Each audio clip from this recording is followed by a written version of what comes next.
our first humorous speaker today, Brian Rohan. Really? Yep. Really? Yep. Brian Rohan.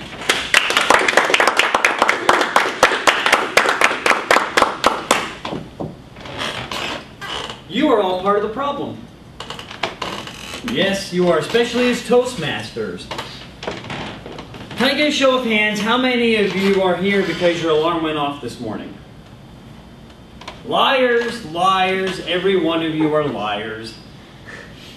Yes, except for the one person who didn't raise their hand. Imagine with me, if you will, you are either 8 years old again or you are raising an 8-year-old. Your day starts out because your alarm goes off in the morning. You get up, you have your breakfast, you head out the door. It's time to go to school, but you have a hard time going to school because it is rush hour. You're in the back seat of the car and you say, why is it taking so long to get to school? Why did I have to get up so early when my alarm went off? We don't seem to be moving very fast.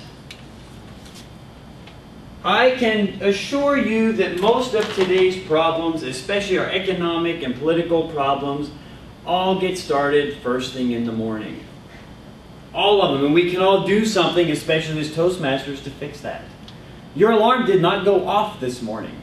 You are all here because your alarm actually turned on this morning. Had your alarm gone off, you would still be sleeping. It is our word choices. And when you're sitting as an American, especially as a younger American, trying to absorb how life works, and somebody tells you your alarm went off but it went on, that really sets the tone for the rest of your life. It does. And then remember, we're on our way to school, and we're not going very fast because it is rush hour. It is not rush hour. We are all going very slow because there are so many of us trying to get to the same place at once. Imagine again, you're an 8-year-old and you're trying to figure out the world. You're absorbing everything. The teachers are trying to teach you how to add, how to subtract, and yet you're confused by why, when I turn the lights on, the lights come on, but when I turn the alarm goes off, it actually turns on. Pretty difficult. Why is it that I have rush hour and yet I'm going so slow? Because the teacher tells me to hurry up and go, yet when I'm in my car rushing around, I'm going very slow.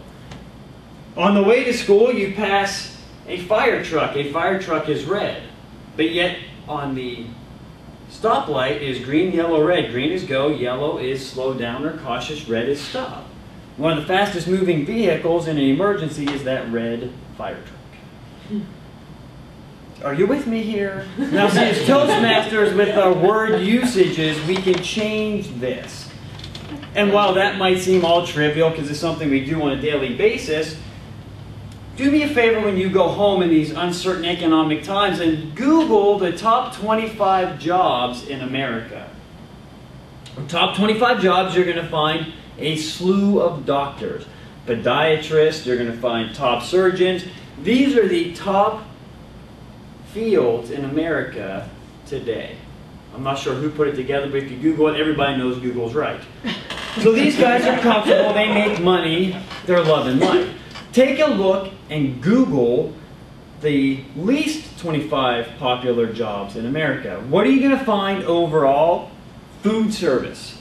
Bartenders, waiters, waitresses, maitre d's, cooks, fast food employees are the lowest, I suppose, least happy people in America in the occupation function. So what does this mean? This tells me that we would much rather pay somebody more money to fix us than pay the person who's actually shoving the food down our mouth.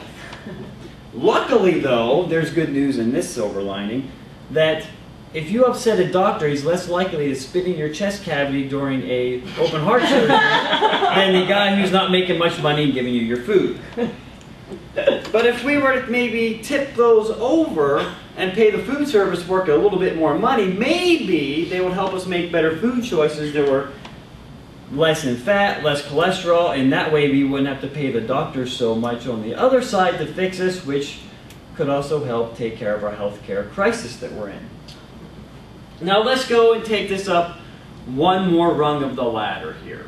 So we've gone from the jobs, let's go to the politicians. What's ironic to me, and you're going to hear this a lot in the 2012 speech campaigns if you haven't started listening to them already, all of these political candidates running for presidency will tell you their ideas for getting rid of the national debt.